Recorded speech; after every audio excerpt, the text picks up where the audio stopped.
गेटमधली. तर याच्यामध्ये प्रॉब्लेम असा होता, गाडी स्टार्ट होत नव्हती. आपण फ्यूज रिले वगैरे चेक केलं, म्हणजे नेमकं म्हणजे जी फ्यूल टँकची मोटर होती ती स्टार्ट होत नव्हती.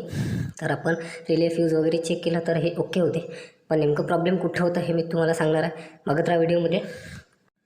तर अशा कंडिशनमध्ये आपली पण गाडी स्टार्ट होत नसेल तर काय करायचं आहे मित्रांनो. तर सर्वात आधी आपल्याला जे गाडीचे अर्थिंग्स आहेत, तर आम्ही काय केलं, जे ग्राउंड असते ते ग्राउंड वगैरे चेक केले, तर इथे प्रॉपर ग्राउंड ओके होते. पण जो ECMमधला जो ग्राउंड होता, जो समोर जो आपला इंजन कंपार्टमेंटमध्ये जो ग्राउंड असते ते सर्व ओके होते. पण जो ECMमधनं जो टंकीला मिळतो तो जो ग्राउंड आहे तो येत नव्हता. तर आम्ही याला बायपास करून डायरेक्ट ग्राउंड दिलेला आहे, बॉडी ग्राउंड दिलेला आहे.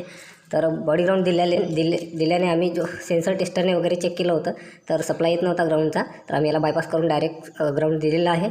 आणि ECMचा जो ग्राउंड आम्ही बायपास केला, तर त्याच्यामुळे आता गाडी स्टार्ट झालेली आहे. तर मित्रांनो, व्हिडिओ कसा वाटला आपल्याला, लाईक करा, शेअर करा.